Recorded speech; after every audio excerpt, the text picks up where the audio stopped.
అదరగొట్టే కారం రంగు రుచి ఆచి కారం పొడి.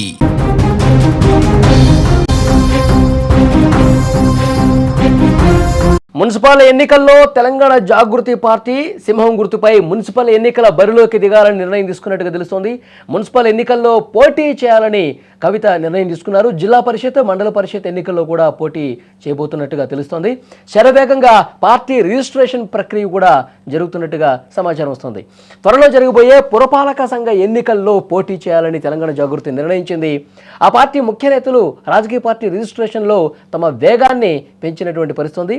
పార్టీ రిజిస్ట్రేషన్ ప్రక్రియ పూర్తి కావడానికి ఇంకా 3 నెలల సమయం పట్టే అవకాశం ఉంది. దీంతో ఇటు మున్సిపాలిటీ ఎన్నికలు, ఎంపీటీసీ, జెడ్పీటీసీ ఎన్నికల్లో కూడా పోటీ చేయాలని ఒక సూత్రప్రాయంగా నిర్ణయం తీసుకున్నారు. ఆల్ ఇండియా ఫార్వర్డ్ బ్లాక్కు చెందినటువంటి సింహం గుర్తుతో పోటీ చేయాలని నిర్ణయం తీసుకున్నట్టుగా తెలుస్తోంది. ఈ మేరకు ఏఐఎఫ్బి రాష్ట్ర నాయకత్వంతో చర్చలు జరిపినట్టుగా సమాచారం వస్తుంది.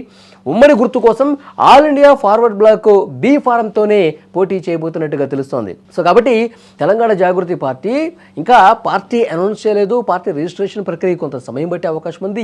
ఈలోపే ఎన్నికల బరిలోకి దిగటానికి నిర్ణయం తీసుకుని all India forward block B ఫామ్తో పోటీ చేసి ఉమ్మడి గుర్తుగా ఆ పార్టీ దానికి సంబంధించినటువంటి సింహం గుర్తునే తీసుకొని పోటీ చేసేందుకు నిర్ణయం తీసుకున్నట్టుగా తెలుస్తుంది. సో గతంలో కూడా కవిత ఎన్నికల్లో పోటీకి సంబంధించి స్పందించారు. ఇంకా పార్టీ పెట్టడానికి కొంత సమయం పడుతుంది, క్షేత్రస్థాయిలో కొంత బలోపేతం కావడానికి సమయం పడుతుంది. కాబట్టి ఇప్పట్లో పోటీ చేయమని చెప్పి నిర్ణయం తీసుకున్నప్పటికీ కూడా సో ఇప్పటి నుంచే ఎన్నికల్లో కూడా పార్టీ ఉంటే, ఎన్నికల్లో కూడా మాకు సంబంధించినటువంటి అభ్యర్థులు బరిలో ఉంటే క్షేత్రస్థాయిలో కొంత బలంగా మేము ముందుకెళ్ళటానికి అవకాశం ఉంటుందని తను యూటర్న్ తీసుకుని తన నిర్ణయాన్ని మార్చుకొని ఇప్పుడు ఎన్నికల్లో పోటీ చేయడానికి ఆమె నిర్ణయం తీసుకున్నట్టుగా తెలుస్తుంది. సో మున్సిపల్ ఎన్నికలు అలాగే ఎంపీటీసీ, జెడ్పీటీసీ ఎన్నికల్లో కూడా తమ పార్టీకి సంబంధించినటువంటి అభ్యర్థులు ఉంటారు. ఆల్ ఇండియా ఫార్వర్డ్ బ్లాక్ ఆ సింహం గుర్తుతోనే పోటీ చేస్తారు. ఆ పార్టీకి సంబంధించిన బీ ఫారంతోనే మా వాళ్ళు పోటీ చేస్తారు. ఒక 3 నెలల్లో ఎలాగో మాకు సంబంధించిన ఆ పార్టీ రిజిస్ట్రేషన్ ప్రక్రియ కూడా పూర్తవుతుంది. మా జెండా ఏంటి, మా ఎజెండా ఏంటి, మా విధి విధానాలు ఏంటి, మేము తెలంగాణ ప్రజల కోసం ఏ విధంగా కొట్లాడతాం అనేది భవిష్యత్తులో తేలుతుంది. సో ఆలోపే గ్రౌండ్లో మా వాళ్ళను ప్రిపేర్ చేయడం కోసం, గ్రౌండ్లో ఎన్నికలకి వీలైనన్ని ఎక్కువ ఎన్నికల్ని మేము ఫేస్ చేయాలి, కొంత బలంగా నిలబడాలి అంటే ఇలాంటి నిర్ణయాలు తీసుకోవాల్సిందే అంటూ కవిత ఈ నిర్ణయం తీసుకున్నట్టుగా కనిపిస్తోంది.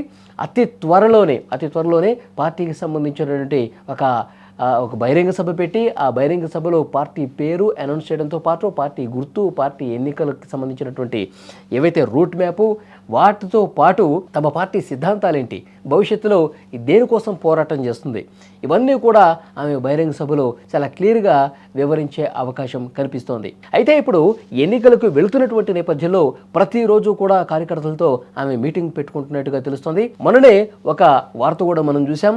ఎన్నికల వ్యూహకర్త ప్రశాంత్ కిషోర్తో కూడా చర్చలు పూర్తయిపోయినట్టుగా తెలుస్తోంది. ప్రశాంత్ కిషోర్తో కలిసి కవిత వచ్చే అసెంబ్లీ ఎన్నికలకు సమాయత్తం అవుతున్నట్టుగా తెలుస్తోంది. ప్రశాంత్ కిషోర్తో కలిసి పనిచేయటం అంటే ఒక పార్టీకి ఒక బూస్టప్ ఇచ్చినట్టే భావిస్తూ ఉన్నారు. ఆ పార్టీకి సంబంధించినటువంటి నాయకులు, కార్యకర్తలు కూడా ఇది బాగా కలిసి వచ్చే అంశంగా చెప్తా ఉన్నారు. ఎందుకంటే ఇటు ఆంధ్రప్రదేశ్లో కావచ్చు, పశ్చిమ బెంగాల్లో కావచ్చు, ఢిల్లీలో కావచ్చు, చాలా రాష్ట్రాల్లో అధికారంలోకి తీసుకొచ్చినటువంటి సత్తా ఎన్నికల వ్యూహకర్త ప్రశాంత్ కిషోర్కు ఉందని చెప్పి పెద్ద ఎత్తున పేరుంది. సో అధికారంలోకి తీసుకొచ్చిన మాట కూడా వాస్తవమే. ఆయన సొంతంగా పార్టీ పెట్టి గెలవలేదు, కానీ ఈ విధంగా వ్యూహకర్తగా ఉండి వ్యూహాలు అమలు చేసి ఎంతో కొంత బూస్టప్ అధికారంలోకి రాకపోయినప్పటికీ చాలా పార్టీలను అధికారంలోకి తీసుకొచ్చాడు. అధికారంలోకి తీసుకురాలేకపోయినా బలంగా రూట్ లెవెల్లో పార్టీని తయారు చేసేటటువంటి సత్తా, అలాంటి వ్యూహాలు ఇవ్వగల నేర్పరి ప్రశాంత్ కిషోర్గా తెలుస్తోంది. సో ప్రశాంత్ కిషోర్తో నేరుగా చర్చలు జరిపి సానుకూలమైనటువంటి పరిణామాలు కూడా కనిపించినాయి. ప్రశాంత్ కిషోర్తో కలిసి రాజకీయ ప్రయాణం మొదలు కాబోతున్నట్టుగా సమాచారం అయితే ఉంది. సో ఈలోపే గ్రౌండ్లో కొంత స్ట్రెంగ్త్ కావాల్సినటువంటి అవసరం ఉంది కాబట్టి, కార్యకర్తలు, నాయకులకు ఒక భరోసా ఇవ్వాల్సినటువంటి అవసరం ఉంది కాబట్టి, వీలైనన్ని ఎక్కువ ఎన్నికల్లో పోటీ చేయాల్సినటువంటి ఉద్దేశం కవితలో ఉంది కాబట్టి ఈ మున్సిపల్ ఎలక్షన్స్ నుంచి ఆమె ఆ నిర్ణయం తీసుకొని all India forward block B ఫామ్తో పోటీ చేసి ఆ పార్టీకి సంబంధించినటువంటి సింహం గుర్తుతో పోటీకి వెళ్ళబోతున్నట్టుగా చాలా క్లియర్ కట్ ఇన్ఫర్మేషన్ వస్తుంది.